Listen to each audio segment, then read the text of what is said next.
Jabateba music.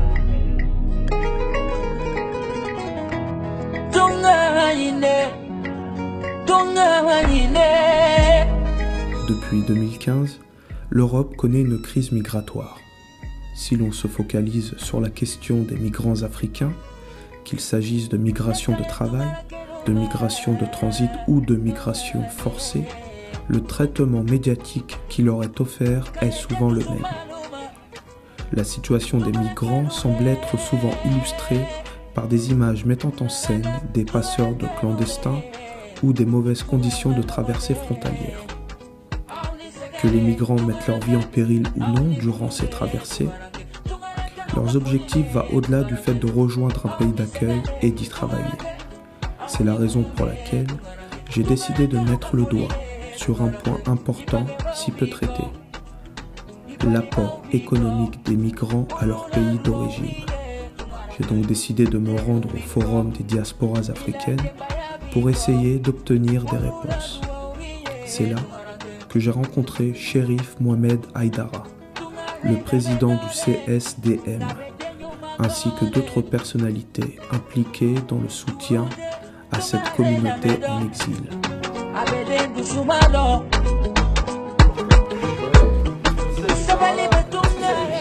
Alors vous êtes président du CSDM. Vous pouvez me dire d'abord ce que veut dire cet acronyme?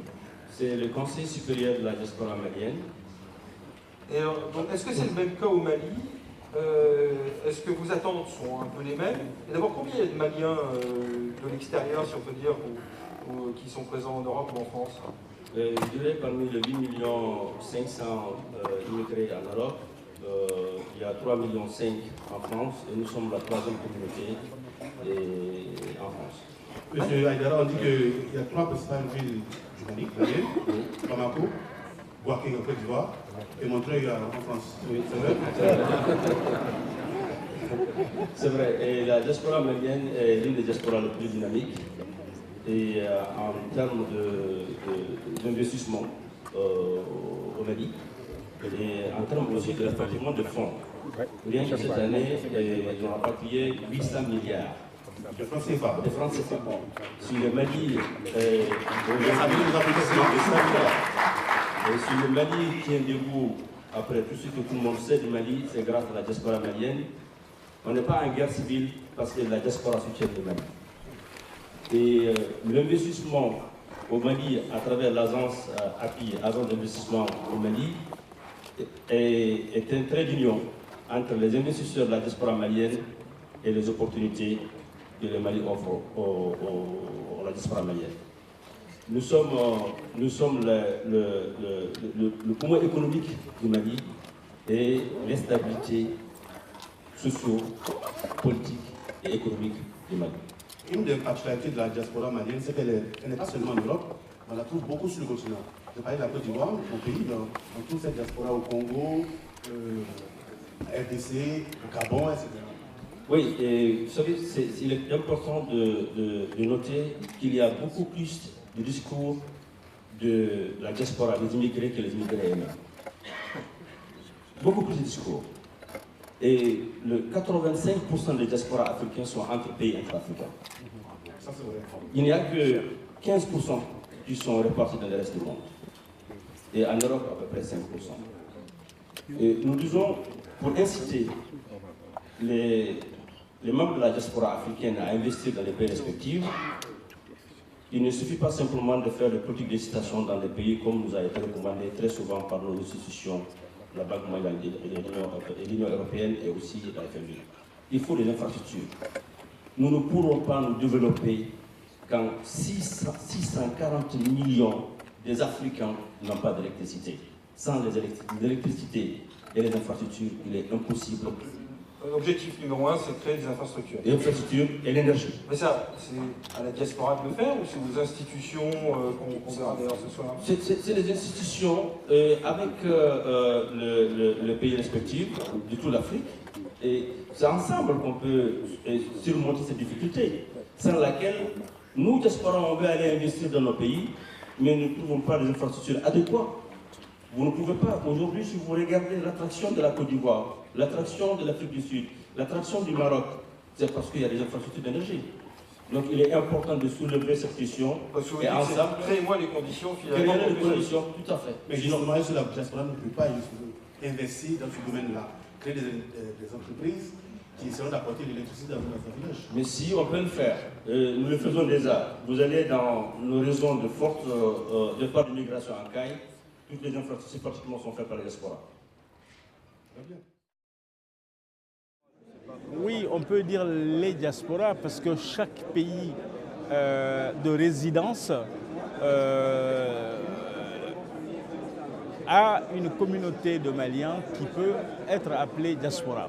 Il y a les diasporas en Europe, il y a les communautés en Europe, les communautés en Afrique et les communautés en Asie. Donc le terme les diasporas correspond tout à fait. Nous avons une spécificité en tant que diaspora malienne éparpillée dans beaucoup de pays d'accueil, en Afrique centrale notamment, en Europe, en Asie et en Amérique. Notre spécificité, c'est que nous avons un lien fort avec le pays d'origine. Et une autre spécificité, c'est que notre implication concernant la promotion des structures socio-économiques dans nos villages est une réalité.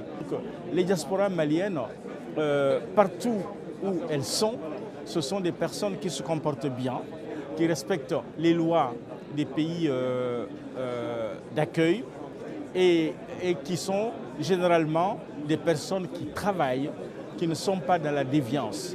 Indépendamment de ça, c'est presque une tradition au Mali.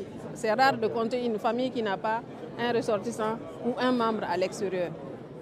Donc à ce titre, il est important pour nous de les accompagner, d'être là où ils sont. Cette diaspora, aujourd'hui, elle se transforme.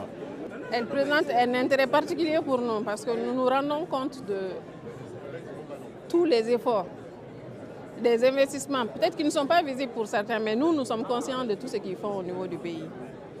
Et donc, ils représentent une partie importante de la population. Dans la mesure où il y a des jeunes qui sont issus de cette diaspora-là, qui sont dans des pays d'accueil et qui ont la double nationalité. Ces jeunes-là constituent quelque chose d'assez, une cible assez importante par rapport au développement de nos pays. Moi, je pense personnellement, j'en suis convaincu, que si nous travaillons bien, pays d'accueil, pays d'origine, les jeunes générations issues des diasporas peuvent être un élément assez important pour le développement de nos pays. Parce qu'ils ont la formation, ils ont la méthode, ils ont l'organisation et ils cherchent justement à servir dans nos pays d'origine. Ici en Europe, on le voit de plus en plus, des salons d'emploi qui se font et des recruteurs qui viennent justement pour cette main-d'œuvre spécialisée, bien formée. Voilà. L'API Mali, en tant qu'agence de promotion des investissements au Mali, a pour responsabilité première de promouvoir la destination Mali auprès des investisseurs nationaux, maliens, de la diaspora, mais aussi étrangers.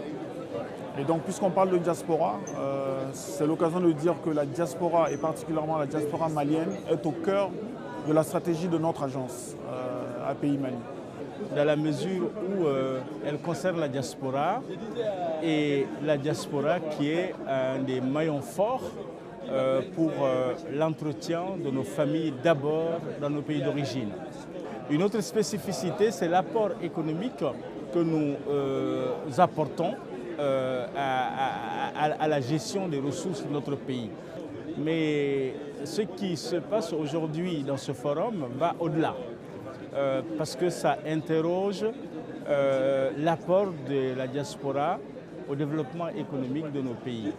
Le Mali sort d'une crise, et qui parle de crise fait toujours que les étrangers sont les plus inquiets. Donc nous avons orienté notre stratégie vers la diaspora malienne qui, de par sa connaissance du pays, est enclin à avancer un peu plus vite que d'autres personnes qui connaissent moins le pays. Donc cette diaspora, nous y tenons beaucoup et nous faisons tout pour lui donner la bonne information pour qu'elle puisse venir saisir toutes les opportunités d'investissement qui s'offrent à elle dans le pays. les crises successives que notre pays a subies, je parle en tant qu'ancien migrant, parce que j'ai connu la crise provoquée par la sécheresse au début des années 70, et puis il y a les crises politiques qui se sont succédées. Les crises politiques ne concernent pas uniquement l'intérieur du pays, elles concernent aussi les pays de migration. Parce qu'en Afrique centrale notamment, à chaque fois qu'il y a des crises politiques, il y a des vagues de refoulement qui se font et qui impactent le pays d'origine. Mais pour revenir à votre question, oui, la diaspora française notamment, la diaspora malienne en France notamment, sans son apport, beaucoup de nos villages auraient connu des situations dramatiques. Parce que dans la région de Caille, d'où j'appartiens, les puits ont été faits par les migrants. Les centres de santé ont été faits par les migrants. Des coopératives céréalières ont été mises en place pour satisfaire les besoins alimentaires. Les charges de santé sont prises en charge par les migrants. Et je suis là au titre de soutien à la diaspora, parce que, comme vous le savez, c'est le forum des diasporas. Et notre diaspora étant très active, nous avons décidé quand même de la soutenir de plus en plus. Et ce soutien se traduit dans l'accompagnement dans les différentes activités, comme aujourd'hui la participation au forum. Nous avons estimé que c'est bon qu'il y ait une institution pour être avec eux, les écouter, puis voir l'expérience des autres éventuellement pour voir quelle est la bonne partie qu'on peut en prendre, quelles sont les leçons qu'on peut en tirer et voir aussi les problèmes qui se posent. Nos enfants ne le partagent pas forcément. Et aujourd'hui, nos enfants ne sont pas dans cette hypothèse-là de perpétuer cette forme de prise en charge. D'où la nécessité de faire en sorte que les gens peuvent se suffire par eux-mêmes. Et c'est cette dynamique-là qu'il faudrait aujourd'hui enclencher dans un partenariat institutionnel, État, pays d'accueil, migrants. Ce partenariat tripartite devrait conduire à des solutions économiques qui permettent, y compris à nos villages, aux habitants de nos villages, de vivre indépendamment et de la migration. Et la migration peut servir à ça. On peut continuer à aider, à assurer les besoins primaires, mais on doit aussi faire en sorte qu'il y ait une dynamique locale qui soit créée. Ça aura l'avantage d'amoindrir le départ des jeunes et de faire en sorte que les migrants eux-mêmes se sentent mieux. Il y a un préalable. Si nous, en France, nous devons aider en cela, il faut d'abord que nous nous sentons bien. Tout à l'heure, dans la conférence, il y a un aspect qui a été abordé et il y a l'exemple marocain qui a été cité. Mais il y a un aspect que le Maroc a développé. Cet aspect, c'est d'aider les migrants à se développer dans leur pays d'accueil. Parce que quand ils se développent dans leur pays d'accueil, ils trouvent les moyens. Et c'est à ce moment-là qu'ils peuvent aussi aider leur pays d'origine à se développer. Et la mise en place de la banque extérieure marocaine, qui a des agences dans la plupart des pays d'accueil et qui peut financer les projets pour les Marocains dans les pays d'accueil, est un atout essentiel pour le développement des Marocains. Et c'est ce développement des Marocains dans le pays d'accueil qui permet de développer le Maroc. Et nous, Maliens, nous devons, entre autres, prendre un exemple, cet exemple-là, marocain. Il est évident qu'il y a des structures d'ordre associatif, voire étatique, pour soutenir les investissements économiques au Mali. Ces diasporas sont économiquement très actives vis-à-vis de leur pays d'origine et représentent un enjeu vital pour le Mali. Il reste à s'interroger sur l'accompagnement et les conseils en investissement qui leur sont proposés. Je voudrais juste rappeler peut-être des généralités qui sont connues ici par tous. Je n'ai d'ailleurs pas de statistiques récentes, mais je sais que, juste à titre d'exemple, une étude récente, je ne sais pas si elle est récente, mais elle date de 2007, une étude de la Banque africaine de développement, nous indique que les transferts de fonds en provenance des Maliens de l'extérieur, puisque c'est comme ça que nous les appelons aussi chez nous, s'élèvent à environ 456 millions d'euros, soit environ 300 milliards de francs CFA, ce qui fait 11% du produit intérieur brut, ce qui est considérable en termes d'évaluation. Je voudrais aussi rappeler quelque chose qui me paraît important, c'est-à-dire très souvent quand on parle de la diaspora, on voit de façon générale un peu la diaspora établie en France ou de façon générale en Europe. Et je crois qu'il faut insister aussi sur le fait que sur les 4 millions de Maliens, en tout cas c'est les statistiques que nous avons, les estimations, c'est 4 millions environ de Maliens de l'extérieur. Sur ces 4 millions, 3,5 sont établis en Afrique. Je crois que c'est très important. Et les Maliens sur les autres continents ne représentent pas cette dimension qu'on leur donne. D'ailleurs, il faut saluer la contribution de nos compatriotes qui sont établis en Afrique. Sur les 300 milliards dont j'ai parlé, 180 milliards proviennent de Maliens qui sont établis en Afrique. Je crois que c'est une contribution considérable. Nous sommes la diaspora la plus dynamique, je disais, et la diaspora la mieux organisée. Le Mali a été le deuxième pays à élaborer la PONAM, la politique de l'immigration malienne. Et dans le cadre d'appui et d'incitation pour l'investissement, parce que c'est de ça qu'il s'agit, comment la diaspora peut être un vecteur de développement au Mali. Nous avons l'agence de développement d'appui d'investissement au Mali. Et cette agence est faite pour vous, la diaspora. Elle est faite pour vous accompagner. Et dans notre code d'investissement, nous avons des articles qui sont consacrés uniquement à l'investissement au Mali pour la diaspora. Alors, c'est le lieu et le moment de remercier les organisateurs et aussi remercier notre gouvernement qui ne ménage aucun effort pour permettre à la diaspora non seulement de se sentir bien dans leur pays d'accueil, et aussi à leur retour de les accompagner à participer au développement du Mali.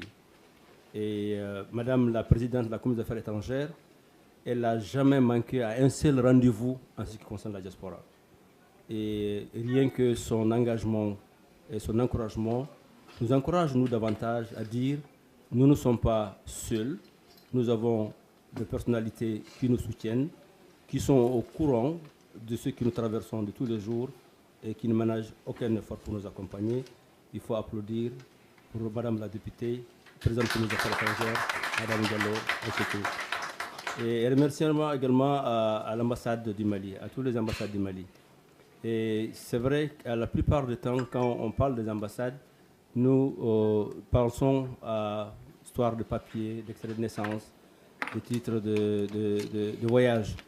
Nos ambassades, chacune de nos ambassades a un conseiller chargé de l'investissement. Parce que le chargé d'affaires, il n'a pas autre affaire que l'investissement en fait. Il a ses prérogatives d'inciter, d'encourager et aider les Maliens qui veulent venir investir au Mali. Et leur porte d'entrée est appui et le ministère chargé des Maliens de l'extérieur.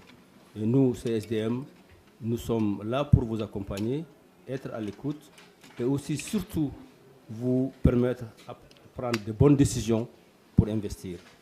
Le Mali ne pourra pas être un Mali émergent sans la diaspora malienne. L'appui est un effort du gouvernement.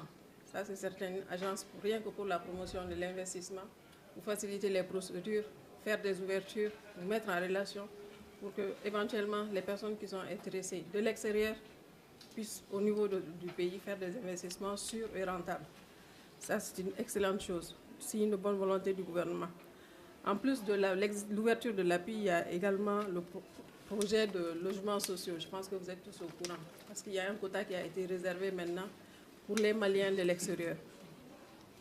Il y a également l'ouverture de la maison des Maliens de l'extérieur, qui a été faite pas très longtemps, pour permettre aux Maliens qui, malheureusement, dans certaines conditions irrégulières, sont appelés à être rapatriés, pour qu'ils puissent vivre au moins dans un minimum de décence, de dignité, avoir un local où dormir en dehors des locaux des sapeurs-pompiers.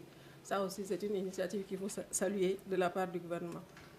Nous avons également un projet d'ouverture prochaine d'une banque des Maliens de l'extérieur. Je pense que tout cela traduit les signes de bonne volonté du gouvernement de faire des efforts envers la diaspora.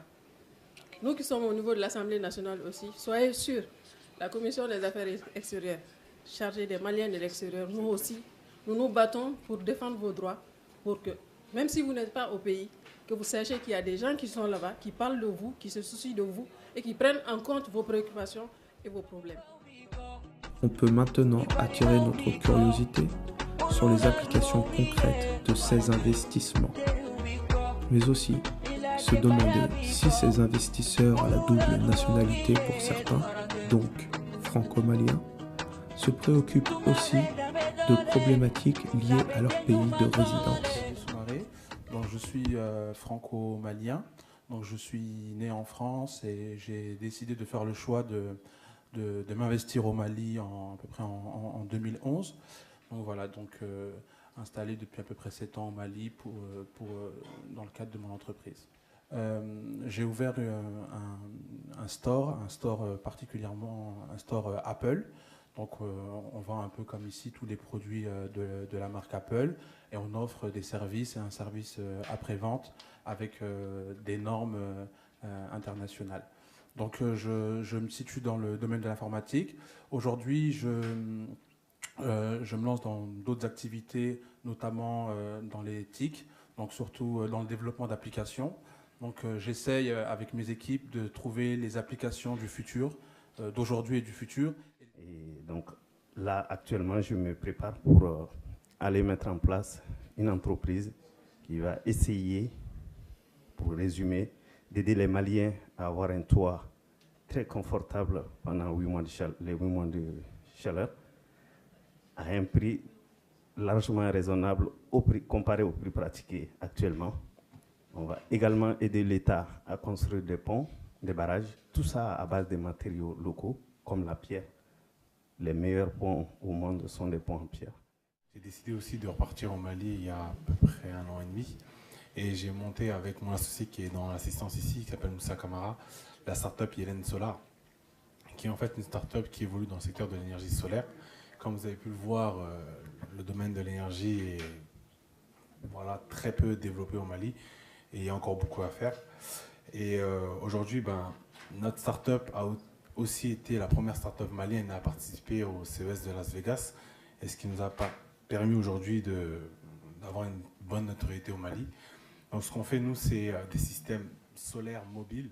Donc à titre d'exemple, vous avez juste à déposer notre système sur une place de village qui va éclairer la place,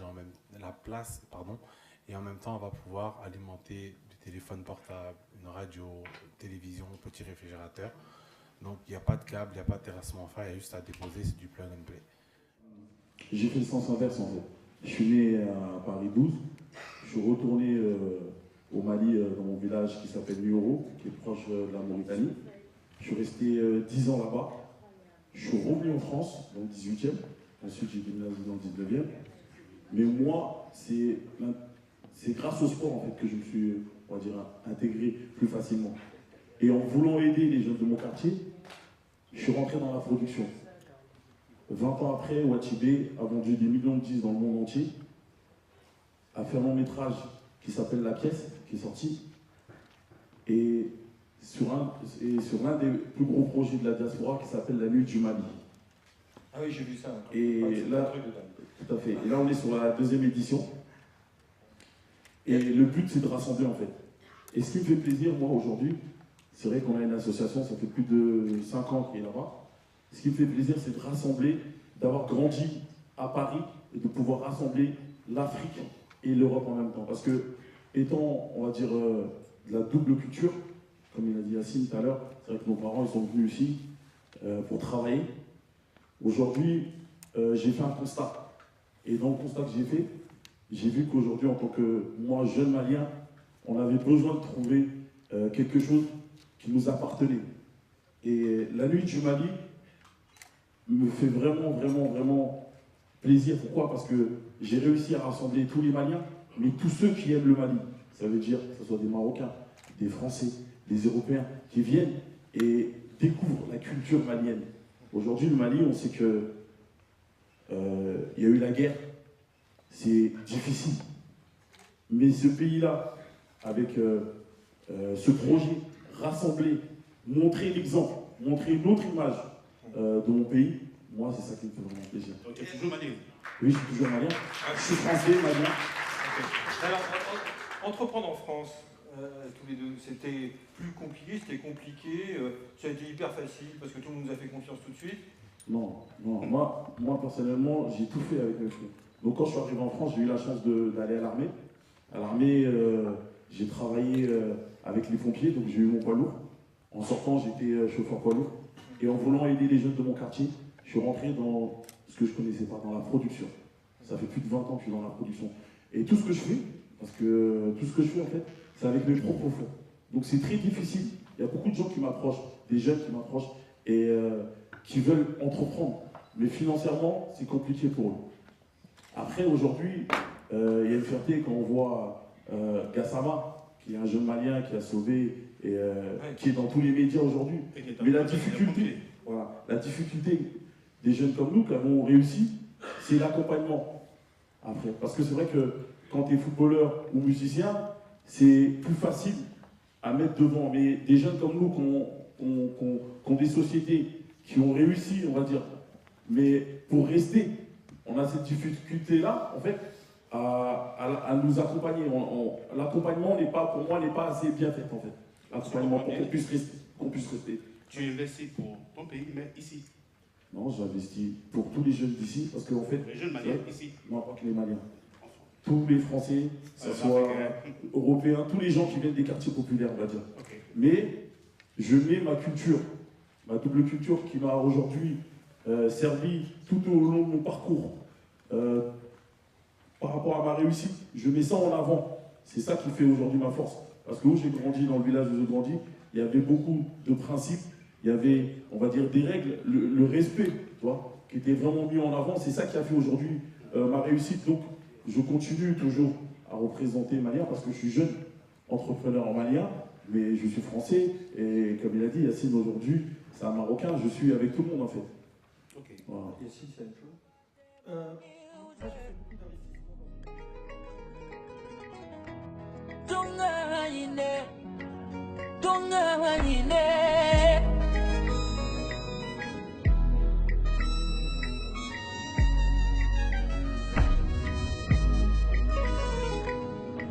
Nekaya tungara keluma, tungane. Kaya jantu sumaluma, tungara kelule.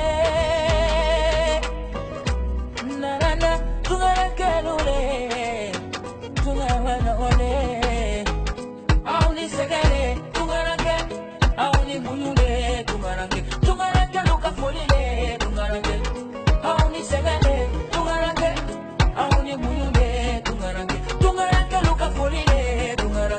Ipange maubiko, ipali maubiko, ulula duowiye, tumarake, te ubiko, ila jemba ya biko, ulula duowiye, tumarake.